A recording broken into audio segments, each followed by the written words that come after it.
Semifinal Piala Dunia 2022 dibuka laga antara Argentina dan Kroasia. Kick-off Rabu pagi 14 Desember 2022. Argentina memegang rekor nggak pernah kalah tiap kali berlaga di 4 besar Piala Dunia. Sementara Kroasia sebagai finalis edisi sebelumnya berambisi kembali sampai di final dan menebus kekalahannya di Rusia 4 tahun lalu.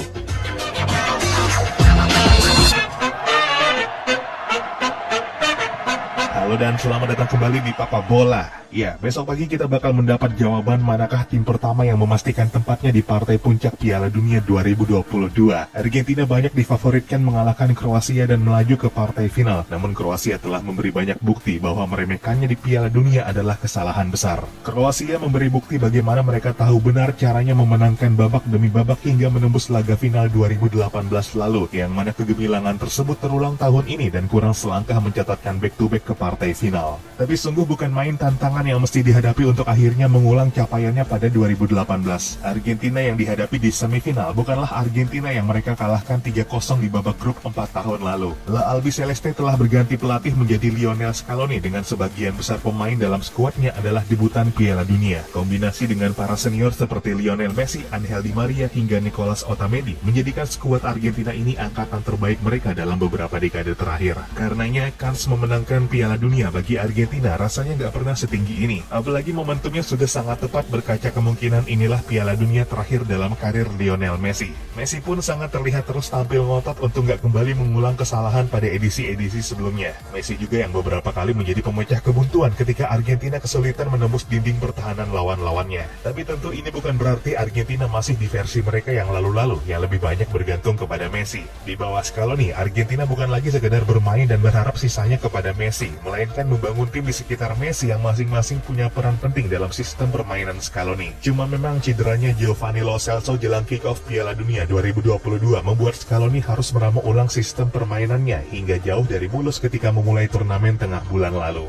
Cuma memang cederanya Giovanni Lo Celso jelang kick-off Piala Dunia 2022 membuat Scaloni harus meramu ulang sistem permainannya hingga jauh dari mulus ketika memulai turnamen tengah bulan lalu. Namun setelah kekalahan dari Arab Saudi di laga pertama, Argentina terus membaik meskipun sangat terlihat masih melakukan eksperimen di lapangan. Namun kini ketika keadaan makin membaik, Argentina harus menghadapi beratnya babak semifinal tanpa sejumlah pemain pentingnya. Gonzalo Montiel dan Marcos Acuña harus absen melawan Kroasia karena sanksi akumulasi kartu. Sementara di luar nama ini pun Argentina masih berkutat dengan masalah kebugaran yang mengganggu dua pemain pentingnya, Angel Di Maria dan Rodrigo de Paul.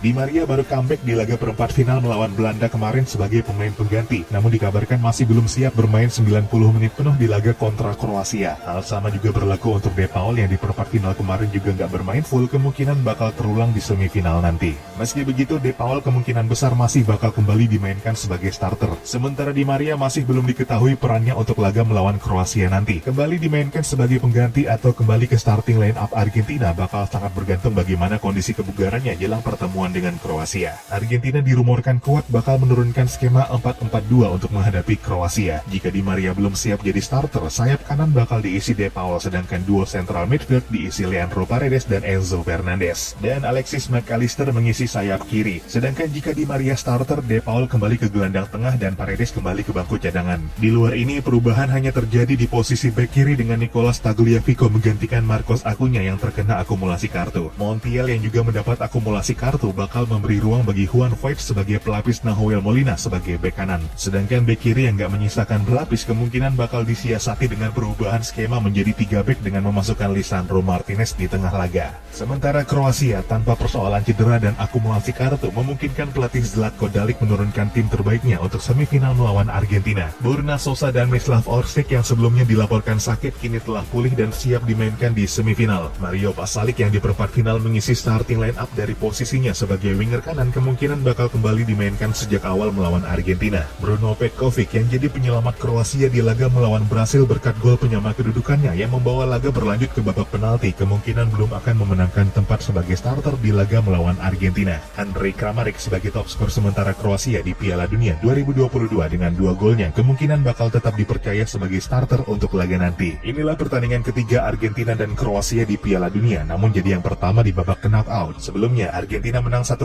pada 1998 lalu, sedangkan Kroasia memenangkan pertemuan terakhir pada 2018 dengan skor 3-0. 2-0. Kroasia melakoni 8 dari 9 laga knockout terakhir mereka sampai babak extra time. Dan sejauh ini menjadi pola yang ampuh untuk memberi mereka kemenangan. Maka jangan kaget jika Kroasia mengulang formulanya tersebut untuk laga melawan Argentina nanti. Namun tantangannya adalah Argentina merupakan tim dengan rekor kemenangan adu penalti terbanyak di Piala Dunia dengan 5 kemenangan. Kali ini Kroasia mungkin bakal pikir-pikir panjang untuk mengulur laga hingga berlanjut ke babak adu tos-tosan.